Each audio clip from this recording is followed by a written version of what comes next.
एक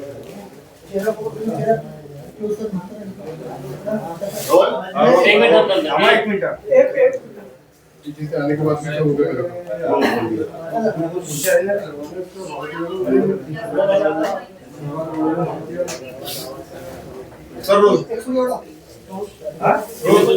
ठीक आहे ठाकरे बंधू एकत्र आले आहे.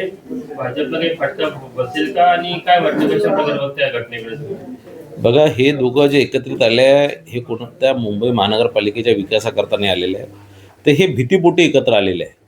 हे दोघं ज्या प्रकारे विधानसभेच्या निवडणुकीमध्ये उबाठा आणि मनसेचे हाल महाराष्ट्राच्या जनतेने केले, त्याच प्रकारे आता नुकत्याच झालेल्या नगर परिषदाच्या निवडणुकीमध्ये ज्या प्रकारे या पक्षांचे हाल महाराष्ट्राच्या जनतेने केलेले आहे आणि म्हणून भीतीपोटी हे दोघं एकत्रित आले. वर्षानुवर्ष मुंबई महानगरपालिकेला लुटणारे वर्षानुवर्षांची सत्ता होती आणि वर्षानुवर्ष ही सत्ता आता जी हातात वर्षानुवर्ष सत्ता आली आणि त्याचं मलिंदा खाण्याचं काम यांनी केलं. त्या आता कुठेतरी हे हा जो एक इन्कमचा सोर्स होता हा कुठं बंद झाला नाही पाहिजे आणि म्हणून हे दोघं एकत्रित आलेले आहे.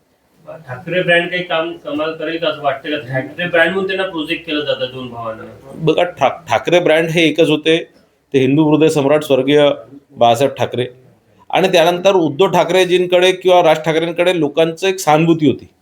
पण उद्धव ठाकरेजी 2019मध्ये ज्यावेळेस काँग्रेस पक्षासोबत हातमिळवणी केली त्यावेळेस ते हिंदुत्वाचा ज्यावेळेस त्यांना विसर पडला आणि म्हणून त्यांचे हाल या निवडणुकीमध्ये 2024च्या निवडणुकीतून महाराष्ट्र जनतेने केले. आणि आता ठाकरे ब्रँडचं ह्या दोघंही भावांनी एकत्र येऊन ठाकरे ब्रँडचं बँड वाजवण्याचं काम या दोघांनी केलेलं आहे. आता ठाकरे ब्रँड स्वर्गीय बाळासाहेब ठाकरेचं राहणार, पण ह्या दोघं कधीच ठाकरे ब्रँड होऊ शकत नाही. हिंदुत्ववादी मतांचं आता विभाजन होईल, म्हणजे मनसे आणि उबाटा एकत्र झाल्यामुळे तुमचे हिंदुत्ववादी मतं तुमच्यासोबत शिवसेना आता हिंदुत्ववादी मतं नेमकी कुठे जातील, त्याचा परिणाम तुम्हाला होईल? हिंदुत्ववादी मतं जे आहेत, विकासवादी जे मतं आहेत, हे भारतीय जनता पार्टी महायुतीसोबतच राहणार आहे. मुंबईच्या जनतेला माहीत आहे की त्यांचा खरा विकास कोण करू शकतो, मुंबईचा कायापालट कोण करू शकतो, त्यांना मूलभूत सुविधा कोण उपलब्ध करून देऊ शकतं हे मुंबईच्या जनतेला माहीत आहे. 2014 पासून 2024पर्यंत महाराष्ट्र जनतेने मुंबईच्या जनतेने मुंबईचा विकास होताना बघितलेला आहे आणि म्हणून कुठेही कोणी कुठे जाणार नाही. आणि तसंही हिंदुत्ववादी जो वोटर आहे तो या युतीसोबत, या आघाडीसोबत, उबाटा, मनसे आणि मामू या आघाडीसोबत कधीच जाणार नाही. राज ठाकरेंनी देवाभाऊंना धमकी दिलेली आहे. माझ्याकडे अनेक व्हिडिओ आहे आणि योग्य वेळी ते व्हिडिओ मी लावेल. थेट धमकी तुमच्या मुख्यमंत्री राज ठाकरेजींचा जो चुनाव चिन्ह आहे, निवडणूक चिन्ह आहे, तो इंजिन आहे आणि हिंची जी इंजिन, मनसेची इंजिन हे तोंडाच्या वाफाऱ्यानेच चालते. यांच्यामध्ये काही दम नाही. दम असला असता तर एखादा नगरसेवक पूर्ण नगरपंचायतच्या निवडणुकीमध्ये एखादाच निवडून आला असता. एकही नगरसेवक निवडून आणण्याची क्षमता असणारे, नुसतं तोंडाच्या वाफाऱ्याने चालणारे राज ठाकरे आहेत. हर्षवर्धन सपकाळ यांनी देवेंद्र फडणवीसवर टीका केली. ते बोलले की देवेंद्र फडणवीस हे जल्लाद आहे, अशा प्रकारची टीका त्यांनी केली आहे.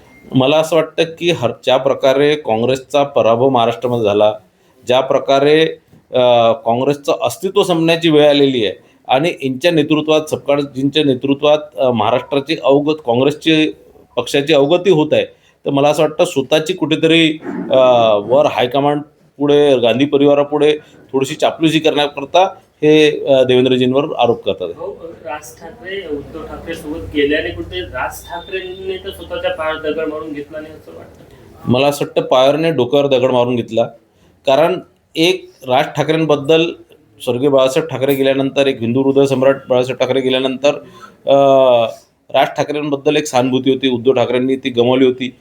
पण उद्धव ठाकरेसोबत आणि काँग्रेससोबत जाऊन त्यांनी तीही सहानुभूती गमावलेली आहे आणि मी तुम्हाला सांगतो याच्यापेक्षाही खराब हाल हे आता उबाटा आणि मनसेचे होणार आहे. उद्धव ठाकरेंना मुख्यमंत्री व्हायचं होतं, त्यावेळी त्यांनी काँग्रेसला जवळ केलं. आज महापौर पद त्यांना हवं तर मनसेला सोबत घेतलं. तुम्हाला काय वाटतं, काँग्रेसचा वापर करून घेतलेला उद्धव ठाकरेंनी आपल्या राजकारणामध्ये? नाही, आधी काँग्रेसने त्यांचा वापर करून घेतला.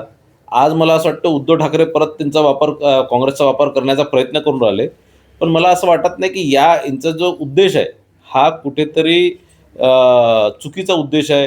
यांचं सगळी जी ज्या प्रकारे हे वागतात आहे, फक्त जी सोन्याचा अंडा देणारी जी कोंबडी होती ते अंड्यामध्ये यांचं लक्ष आहे, त्या कोंबडीमध्ये यांचं लक्ष, यांचं लोकांच्या विकासामध्ये मराठी माणसाबद्दल यांचं कुठेही सहानुभूती राहिलेली नाही. यांच्याबद्दल लोकांमध्ये यांच्याबद्दल कोणतीही सहानुभूती राहिली नाही. उत्तर भारतीय बटोंगे तो कटोंगे हा भाजप आणि शिंदेच्या काम अशा प्रकारची टीका सुद्धा संजय राऊत यांनी केलेली आहे.